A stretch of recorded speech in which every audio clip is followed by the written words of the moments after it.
Ça marche.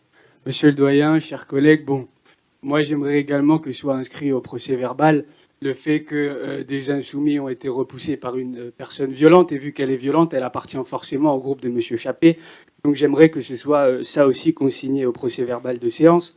Et en plus de ça, j'aimerais bien évidemment signaler le fait que je suis assez déçu que nos camarades du DAL et que nos camarades insoumis n'aient pas pu accéder à la séance aujourd'hui, puisque c'était leur droit, conformément à nos textes de loi. Chers collègues, c'est devant vous que je propose ma candidature comme maire de Grenoble, fidèlement au vote des près de 8000 Grenoblois qui ont choisi le programme de la France insoumise comme cap d'espérance, les conseillers municipaux insoumis pour les représenter. À ce titre, je veux dire que notre présence ici ne s'explique que par un rapport de force électorale, loin des compromissions habituelles de la droite affairiste grenobloise de M. Chappé, qui, voyant son socle s'effriter, a pactisé avec la chef de la loose à Grenoble, Madame Chalas. Nous voulons dire à cet instant que la victoire de la fusion technique entre la France insoumise et les forces de gauche n'est due qu'à une seule chose, un front antiraciste ample qui s'est levé au soir du 22 mars, faisant de Grenoble la capitale de l'insoumission aux dogmes réactionnaires et aux diviseurs. Fidèle à son histoire, notre ville a renvoyé dans son riad à Marrakech Alain Carignon, l'ami de Zemmour et de celui qui souhaitait dévoiler les femmes musulmanes, Bruno Retailleau, qu'il profite de sa retraite politique financée par mes grands-parents qui, pendant qu'il était en train de détourner l'argent public, brisaient le dos dans les usines pacifiques de Grenoble pour construire les chauffe-eau des sites industriels de notre ville et de nos établissements publics. Dès lors, fidèle à notre histoire locale, celle de l'insoumission des Grenoblois du 7 juin 1788 ou des résistants des plaines de la Seconde Guerre mondiale, nous voici, grâce à une mobilisation antiraciste et démocratique, débarrassés de l'agitation fasciste et dépassés de cet homme qui aura pourri la vie des Grenoblois pendant près de 5 décennies. Aujourd'hui, je veux par ce conseil municipal envoyer un message aux Grenoblois. Ne vous laissez jamais faire. Ne baissez jamais la tête face aux puissants et à l'immoralité du monde. À cette jeunesse qui ne se soumettra plus, faites face avec toute l'adversité et votre force de caractère à ceux qui voudraient dicter le bon comportement, la bonne phrase, la bonne tenue. Ne reculez devant rien. Comme ces insoumis dans le groupe désormais constitué, indignez-vous face aux racistes. Indignez-vous face aux porte-paroles qui entendent capter la parole des premiers concernés et faire sans notre intelligence. Alors oui, c'est vrai, j'ai défendu un camarade violemment agressé par un sbire de Carignon, encouragé par un membre de son équipe de campagne, Nicolas Pinel, condamné en janvier 2022 pour escroquerie.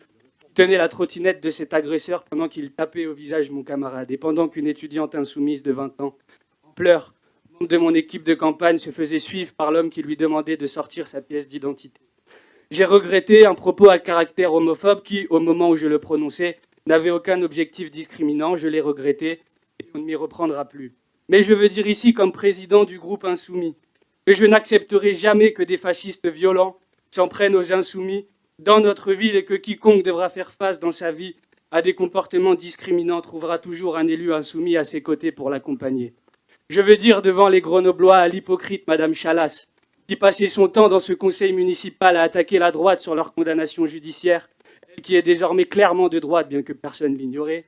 Êtes-vous, Madame, solidaire de l'agression subie par un Grenoblois pour laquelle une plainte a été déposée contre vos nouveaux acolytes, l'élu Monsieur Chappé, qui aurait agressé ce Grenoblois par des injures sexistes, et Monsieur Rizy, contre lequel une plainte a été déposée pour violence et dégradation du matériel du même homme, lui cassant son téléphone portable. Êtes-vous, Madame, solidaire d'avoir fait campagne aux côtés de Monsieur Chérif Boutafa, condamné en appel à 18 mois de prison avec sursis et 20 000 euros d'amende par le tribunal correctionnel de Lyon pour trafic d'êtres humains?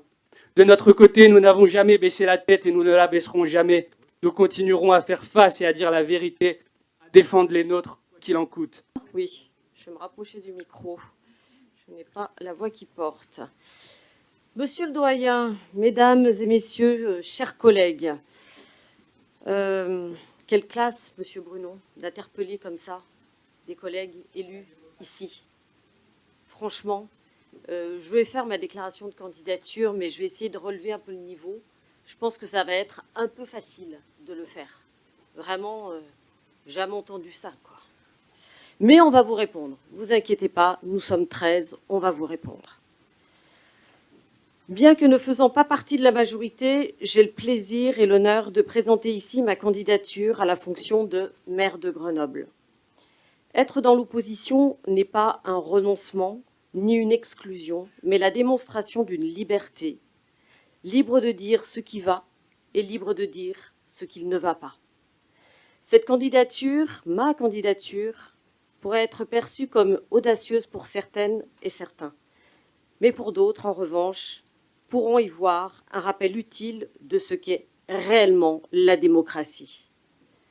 Certes, les résultats des élections nous ont placés derrière une liste arrivée en tête. Pour autant, ces résultats sont le fruit d'une séquence inédite et singulière. Votre alliage, plus qu'une alliance, a donné naissance à un attelage contre nature et de circonstances où seule l'arithmétique a prévalu. Cette fusion technique et éphémère a pris le pas, faisant fi de toute cohérence républicaine et en balayant la plus élémentaire des lisibilités citoyennes. Il est aisé, Madame Ruffin, d'imaginer la tourmente de vos colistières et vos colistiers après la découverte des résultats du premier tour qui nous ont placés en tête, nous, Réconcilier Grenoble. Et c'est là que vous avez procédé à la relecture de votre liste jusqu'à la revisiter. Vous avez fait la place nécessaire à l'intrusion brutale de la liste conquérante de la France insoumise. Vous venez de l'entendre. Elle vous a bien tordu le bras, ainsi qu'à vos colistiers, pour se tailler une bonne part de lion. Pourtant, lors de cette campagne, vous exprimiez à grands cris votre volonté de changer de méthode et de faire de la politique autrement. Mais voilà, quand les calculs vous semblent ne pas intervenir en votre faveur, vous faites le pire. Et le pire, on vient de l'entendre. Et pour observer quels résultats, à dessein de quel projet, vous avez incorporé au sein de votre liste des colistières et des colistiers qui ont le mérite grossier de vous annoncer de facto que votre majorité ne bénéficiera pas de cet accord. Dès l'issue de ce scrutin, celles et ceux qui se sont couchés pour une nuit éphémère dans le lit de votre liste se révéleront être vos contradicteurs les plus enflammés dès le matin suivant levé. Ainsi, loin d'une victoire qui vous semblait promise, c'est déjà en amont du deuxième tour, en vaincu, que vous vous êtes présenté devant les Grenobloises et les Grenoblois, et c'est déjà à genoux que vous nous présentez aujourd'hui à nous.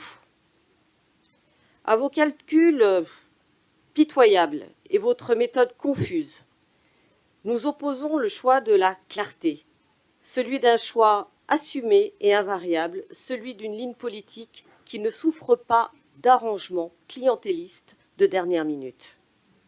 Nous faisons le choix, non, pas de dernière minute, non.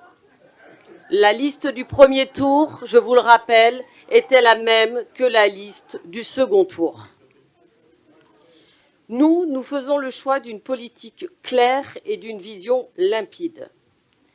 Ma candidature aujourd'hui est légitime. Notre liste Réconcilier Grenoble, conduite par Alain Carignon, a fait plus de voix que la vôtre, Madame Ruffin, sans vos faux amis du soir et vrais ennemis du matin. Nous avons fait 22 000 électeurs au second tour.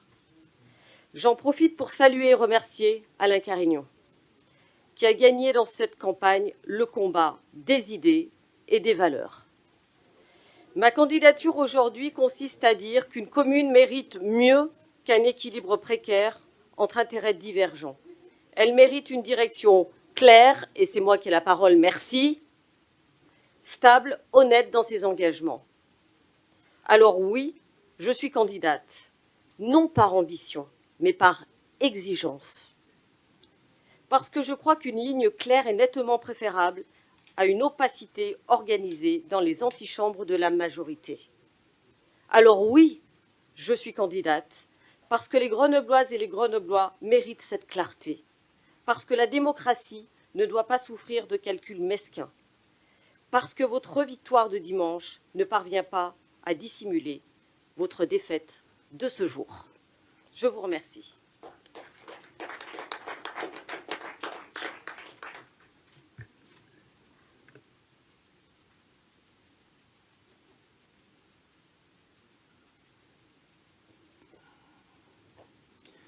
Merci, monsieur le doyen. Et merci Nathalie. Je ne vais pas m'appesantir. Je pense que tout le monde a vu l'ambiance qu'il va y avoir dans ce conseil municipal avec nos chers voisins des Randes devant. Je ne vais pas trop m'appesantir sur Alan Brunon parce que Nathalie l'a rappelé, on lui a infligé une gifle électorale au premier tour et sans s'accrocher à la roue de Laurence Ruffin, il ne serait pas là aujourd'hui. Mais je vais plutôt me tourner justement vers Madame Ruffin, qui va être candidate pour être maire de Grenoble et sauf surprise être élue. Pour lui demander quelques clarifications, puisqu'au soir de son élection, elle a déclaré, je cite, qu'elle voulait être la maire de tout le monde.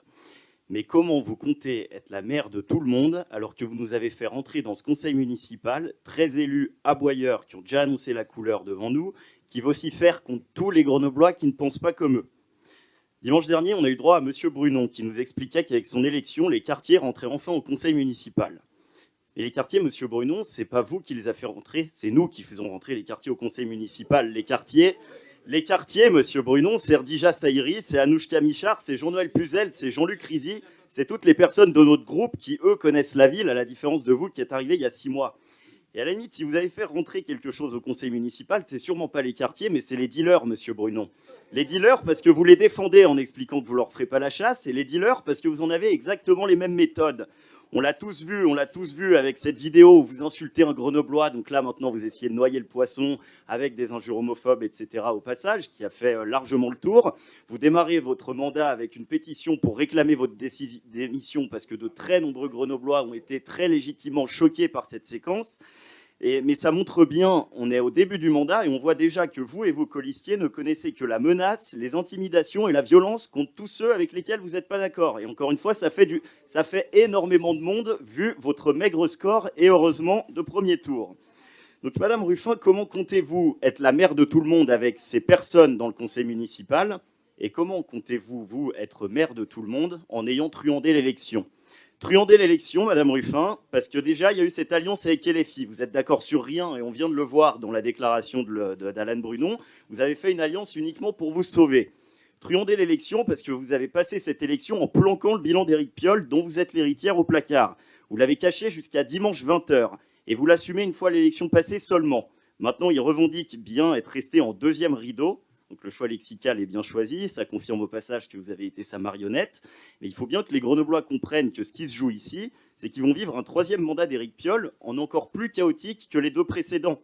La crise financière de la ville, la crise sécuritaire, la crise sociale vont s'aggraver parce que vous allez continuer pareil. Donc heureusement, dans tous ces tourments, il y a une lueur d'espoir. Ils pourront compter sur l'expérience de notre groupe pour les défendre. L'expérience de Brigitte Boer, d'Émilie Chalas, de Delphine Bins, de Nathalie Béranger, qui sont heureusement, en tant qu'élus sortants, déjà rompus à votre fonctionnement sectaire, dont on voit déjà les prémices. Ils pourront aussi compter, outre Erdija, Anouchka, Jean-Noël, Jean-Luc que j'ai cité, sur l'expérience du conseiller départemental Franck Benamou, de l'ancien maire Stéphane Robin ou sur l'énergie de Pierre-Édouard Cardinal. Et enfin, ils pourront compter sur la pugnacité de Thierry Aldeguer, lui qui a déjà tant ferraillé contre vos dérives. Et ces dérives, justement, on les a connues pendant toute la campagne, jusqu'à encore aujourd'hui. Parce que pour terminer, vous avez truandé cette élection parce que vous la devez à une campagne de caniveau, qui a été dégueulasse de bout en bout, qui a été faite d'injures et de calomnies à l'encontre de notre liste, des membres de notre liste, de notre équipe, et particulièrement à l'encontre d'Alain Carignon. Et moi aussi, je vais lui rendre hommage ici pour ce qu'il a fait pour Grenoble et les Grenoblois, l'ampleur de ses réalisations, pour le score historique de dimanche dernier qu'il a réalisé, qui nous ouvre une belle voie pour l'avenir, et parce que lui, quand vous vous êtes avéré puant dans la victoire, il a su rester très digne dans la défaite. Et je pense qu'aujourd'hui, on s'en rend déjà compte, sa hauteur de vue et son panache manqueront à cet hémicycle. Je veux vous dire qu'à travers lui, c'est pas seulement lui ou nous que vous insultez, c'est tous les électeurs qui nous ont fait confiance. Donc il faudra m'expliquer aussi comment vous pouvez être maire de tout le monde en insultant plus de 22 000 Grenoblois qui nous ont fait confiance. La vérité, c'est que vous les avez trompés, ces Grenoblois, Madame Ruffin.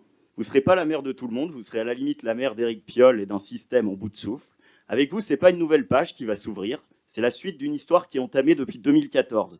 Cette histoire, elle est de plus en plus vieillissante et elle est de moins en moins convaincante. Alors vous vous êtes acheté quelques chapitres supplémentaires en l'emportant dimanche, mais vous l'avez fait au prix du déshonneur. De notre côté, nous, on garde notre honneur et surtout on garde le même cap. On va garder un cap clair et on continuera de tenir un discours de vérité à l'égard des Grenoblois, à la différence de tous les autres groupes de cet hémicycle. Un cap exigeant parce qu'on continuera de les défendre face aux dérives que nous promet votre mandat et on en voit déjà la couleur. Et j'en ai la certitude, vos petites manœuvres ont certes produit leur effet dimanche dernier, mais c'était la dernière fois. Parce que désormais, le bilan d'Éric Piolle, qui se poursuit aujourd'hui en devenant votre propre politique, va finir par exploser. On se dirige vers les mêmes causes, les mêmes effets. Et ce conseil municipal où vous avez fait rentrer le chaos et la violence avec nos voisins de devant, il finira par vous échapper tôt ou tard. Vous n'êtes pas encore élu, vous êtes déjà en sursis, Madame Ruffin. Avec mon groupe, au nom de tous les Grenoblois qui nous ont accordé leur confiance, mais aussi au nom de tous ceux que vous allez trahir, nous on sera là, on se tiendra prêt. On se tiendra prêt à reconstruire cette ville que vous avez tant abîmée. Merci beaucoup. Merci d'avoir regardé ce contenu jusqu'au bout. Pour faire vivre la chaîne et partager votre avis, vous pouvez liker ou commenter la vidéo. N'oubliez pas d'activer la cloche pour ne rien rater des prochaines actualités et infos politiques. À très bientôt sur IFP.